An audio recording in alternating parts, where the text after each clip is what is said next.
Tengo una tía a la que quiero y respeto mucho, pues ella fue la primera en la familia en estudiar en la universidad, en el departamento de botánica, a inicio de la década de los 60. A pesar que mis abuelos le pusieron muchas trabas, ella le echó todas las ganas por estudiar lo que en realidad quería, y ella siempre le apasionaron las plantas desde niña. En casa de mis abuelos tenían su patio lleno de ellas, y sin duda tenía un talento nato para cuidarlas, y más cuando acabó la carrera. Pero allí empezó la presión de mis abuelos. Le estaban diciendo que para qué estudiaba eso, que mejor hubiera sido maestra o algo así, porque después de 3 años de haber acabado la carrera no había encontrado trabajo de su rubro. Eso no la desmotivó, y mientras trabajaba atendiendo un local de pan o vendiendo ropa, ella siempre estaba buscando oportunidades de trabajar de lo que estudió, y por ello quedaba muy atenta a ir seguido a la universidad para preguntar a los maestros si no había alguna oportunidad de trabajo. En un foro sobre botánica, mi tía fue, y después de las ponencias que hubo, uno de los maestros le presentó a una señora brasileña que hablaba bien el español. Resultó que ella estaba buscando a personal para trabajar en su vivero, y fue que el profesor le quiso recomendar a mi tía, ya que ella fue su alumna más sobresaliente de clases. Mi tía estaba feliz por la oportunidad, pero lo malo era que tendría que irse de la Ciudad de México, pues el trabajo sería a las afueras del Estado de México, en un vivero. A mi tía, como nada se la atoraba, y viendo la oportunidad que tanto buscaba, le dijo a mis abuelos que aún sin permiso de ellos se fue a trabajar para allá. Cuando se estableció, vio que el vivero estaba dentro de una hacienda muy bonita y contaba con todas las facilidades para poder recrear cualquier ambiente posible, pero sobre todo el de las plantas del Caribe. La paga era muy buena, y lo mejor es que se ahorró en el alquiler, porque ella llegó a vivir en una casa de la misma señora que la contrató, y ahí vivían otras 2 chavas. Ellas se dedicaban a la limpieza del lugar. El vivero le encantó, pero lo primerito que le llamó la atención es que dentro del vivero había un tipo granero, al que solo la señora brasileña tenía acceso, y cuando le preguntó qué guardaba allí,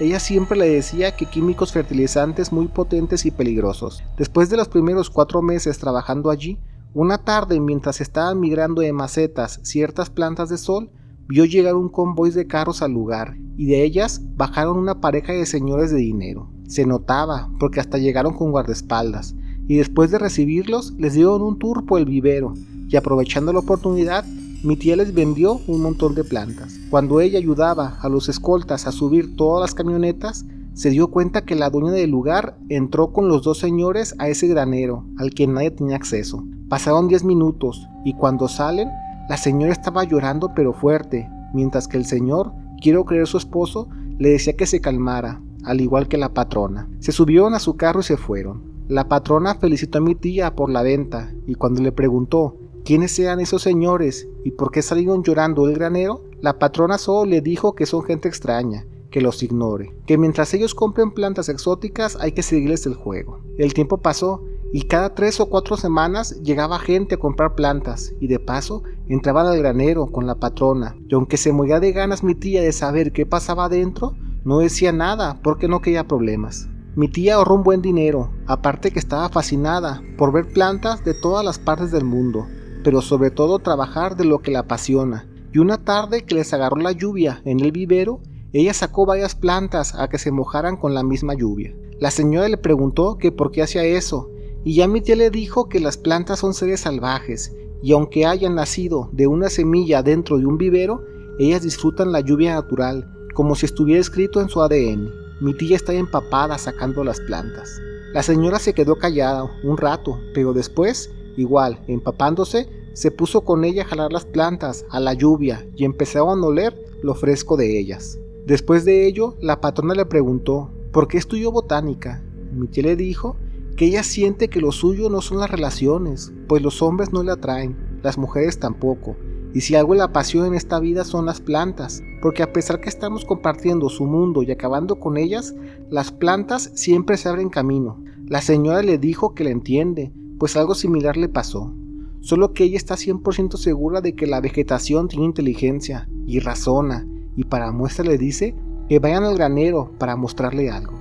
Mi tía estaba feliz, pues al fin vería qué tanto guardaba allí, porque independientemente de lo que escondiera, el que personas de dinero llegaran y salieran felices o llorando, era porque allí había algo interesante. Cuando entran, ve que tiene solo 6 plantas, 5 en macetas pequeñas, de unos 35 centímetros de diámetro. Esas plantas eran unas llamadas flor de murciélago en Brasil y en apariencia están impresionantes porque parecen murciélagos. Me dijo que esas 5 plantas son las guardianas, de la que está en el centro, y en el centro hay una planta que jamás haya visto en su vida y tenía forma de palma, de tipo lirio, pero aunque suene imposible de creer, esta planta tenía conciencia. La señora invitó a mi tía a estirar la mano para tocarla, y al hacerlo, la misma planta estiró una de sus hojas como si fuera un saludo. Mi tía se asustó tanto que se echó para atrás y empezó a llorar. Cuando le preguntó que si las plantas con apariencia de murciélago también tienen conciencia, ella dijo que no, pero con el tiempo descubrió que cuando esas macetas están cerca, la otra planta se siente más segura y se atreve a moverse. Por segunda vez hizo un intento por querer tocarla y repito, mi tía jura que la planta se estiró otra vez y su hoja pasó por todo su antebrazo y al final el tipo lirio empezó a punzar como si respirara desde el botón que florece. La patrona le dijo a mi tía que debe sentirse afortunada, porque el que la planta actúe así significa que le caes muy bien, y eso no siempre pasa. De hecho, hay una creencia en las tribus amazónicas que hay más de 10 plantas con inteligencia y razonamiento, como la que ella tiene en el granero, e incluso al tocarla pueden darte visiones del futuro cercano, y es por eso que las personas ricas vienen de todo Sudamérica, pero sobre todo de Brasil, para ver qué les depara la vida al tocarlas. Mi tía está impactada. Ella dijo que no tuvo visiones estas 2 veces que la tocó, y la patrona le dijo que esto se debe a que antes de tocarlas no sabía que podían hacer eso, pues parte de la conexión con la naturaleza es mental, y si tú, al tocarla, hablas con ella, ella te responderá. La patrona le dijo que podía hacer un intento más, si gusta, y aunque lo hizo con más miedo que otra cosa, la tocó.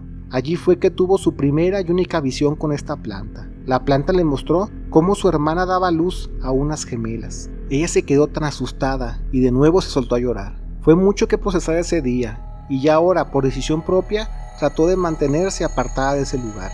Si bien era la cosa más impresionante que vio en la vida, también le daba miedo, y así estuvo trabajando 2 años más en ese lugar. Cuando fue el Mundial en 1970, vinieron muchos brasileños al país, y fue que allí la patrona conoció un señor con el cual formalizaron como pareja, y decidieron mudarse a Canadá, y se llevaron todas las plantas del vivero. La patrona le dijo a mi tía que podía tocar una última vez a la planta para ver su futuro, pero ella no quiso, aunque le agradeció el detalle. La señora al irse dejó el terreno a nombre de mi tía, y como ella todo ese tiempo jamás pagó renta, servicios y tampoco era de salir a cotorrear, tenía bastante dinero ahorrado, y al vender ese terreno regresó con mis abuelos y puso un vivero enorme y trabajó en él hasta el final de sus días. Todo lo que ella vivió lo guardó en secreto hasta que se lo contó a mi hermana y a mí. Le creo totalmente, y no porque mi hermana y yo seamos gemelas, las mismas que notó en su visión, sino que creo que las plantas son seres que merecen cuidado y respeto. Es por eso que en casa con mi mamá tenemos todo el patio lleno de plantas, que hasta parece un jardín botánico. Todos los días cuando hago ejercicio pongo música para mis plantas, sonidos de lluvia, pájaros, lo que sea, porque yo sé que ellas escuchan, eso lo aprendí de mi tía. Estas son las plantas guardianas a las que se refería la tía con aspecto de murciélago. La otra no aparece en internet, pero ella lo describe como algo similar a esto. Gracias por ver el video. Te recordamos que todos los días subimos nuevas historias, así que activa las notificaciones. No olvides darle like y comparte, pero sobre todo comenta. Queremos saber qué es lo que la comunidad de México Inexplicable tiene para decir.